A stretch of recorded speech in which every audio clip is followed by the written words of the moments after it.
मालकिन मेरी बात सुनिए। रामू क्या कर रहा है? देखिए जैसा जैसा मैं बोलता हूँ ना वैसे वैसे करते रहिए। अरे क्या बदतमीजी है ये? अरे चुप करिए, लेटिए। क्या बदतमीजी है ये? अरे मालकिन कोई बदतमीजी नहीं है, बस मैं जो कर रहा हूँ ना मुझे वो करने दीजिए। अरे जो करना है करने दीजिए। दिमाग खराब हो गया है तेरा। अगर तेरे साहब को पता चला ना तुझे नौकरी से निकाल देंगे वो। अरे भाड़ में जाए ऐसी नौकरी से निकालते ना तो निकालने दो, लेकिन मेरे को जो करना है ना वो आज मैं करके रहूंगा आपके साथ। अरे करना क्या है? तू पागल हो गया है क्या? दीप्ति, दीप्ति,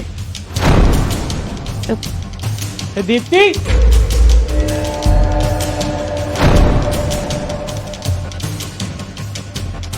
दीप्ति तुम ये क्या कर रही हो? तुम इस नौकर के साथ बेड पे पड़ी हुई हो भी कंबल में, तुम्हें शर्म नहीं आई? अबे ये तो सोच रही थी कम से कम हमारे घर में काम करता है, नौकर है, और तू अबे तो अपनी औकात भूल गया है क्या? अपनी मालकिन के साथ बेड पे पड़ा हुआ कंबल के अंदर। अरे ऐसा कुछ भी नहीं है। मुझे तो खुद समझ नहीं आ रहा कि ऐसा क्यों कर रहा था।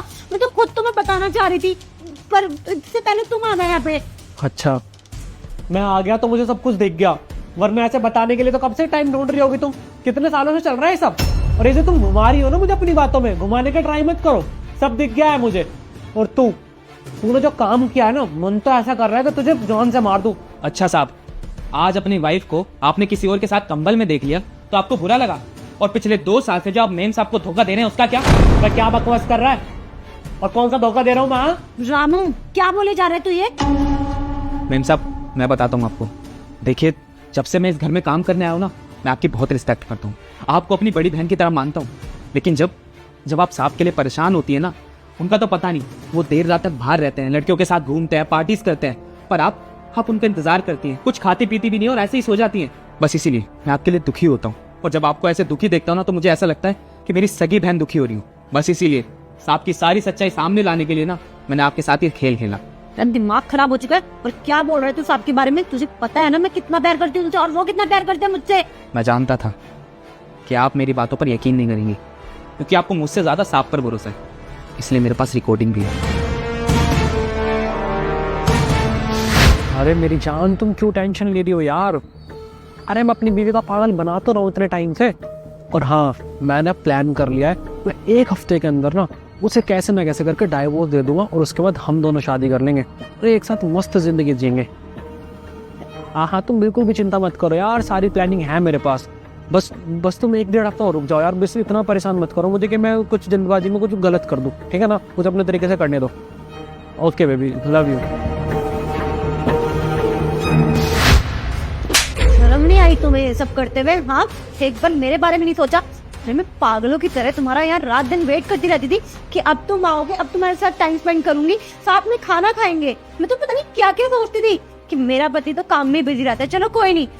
मुझे क्या पता था तुम्हारी गृहस्थी तो कहीं और चल रही है, तुम तो कहीं और मुंह काला करवा रहे हो किसी और के साथ। शर्म नहीं आई थी क्या तुम्हें सब? अरे मम्मी पापा के बारे में सोचते एक बार, क्या मुंह दिखाओगे उनको, क्या बोलोगे उनसे? हाँ, लव मैरिज करी थी ना तुमने मुझसे, उसके बाद भी तुम्हें चीट करना पड़ गया। हाँ, अब तुम देखना मैं तुम्हारे साथ क्या करूंगी। पर अपने मम्मी पापा को बुलाऊंगी, तुम्हारे मम्मी पापा को बुलाऊंगी, और तुम उस कल मूवी को लेकर आना यहाँ पर, तब सारा डिसीजन होगा, समझे? तुम्हें तो मैं डाइवोर्स दूंगी। और राम तेरा बहुत बहुत शुक्रिया, तूने मेरी आंखें खोल दी, वरना मैं तो हमेशा से इसी भ्रम में थी कि मेरा पति मुझसे कितना प्यार करता है, मेरे लिए कितना लॉयल है, पर तूने आज मेरी सच में आंखें खोल दी है। मैं हाथ जोड़ के तेरा धन्यवाद करती हूँ। कोई बात नहीं मेम साहब, आप माफ़ी मत मांगिए, और वैसे भी मैं आपको बड़ी बहन मानता हूँ, और आपको ना मैं तकलीफ में नहीं देखना चाहता था, बस इसलिए मैंने ये सब किया, और इस पागलपन के लिए मैं आपसे माफ़ी मांगता हूँ अगर आपको इससे ठेस पहुँची हो तो। वरना आप तो जानती है ना कि ये खेल मैंने किस लिए किया था, ताकि साहब को पता चल सके कि अगर आपकी बीवी किसी और के साथ कंबल में पाई जाए तो कैसा फील होता है। खैर ये सब छोड़िए, मैं एक बात और कहना चाहता हूँ आपसे, आइंदा इस घर में मैं काम नहीं करूँगा, क्योंकि अगर मैंने इस घर में काम किया तो साहब मेरे साथ कैसा व्यवहार करेंगे वो मैं जानता हूँ। मैं चलता हूँ अब। और मैं भी तुम्हें छोड़ के जा रही हूँ, और अब तब मुलाकात होगी जब सब यहाँ पर होंगे, और अपनी मूवी को भी आना साथ में। दीप्ति हम बैठ के बात कर लेंगे। दीप्ति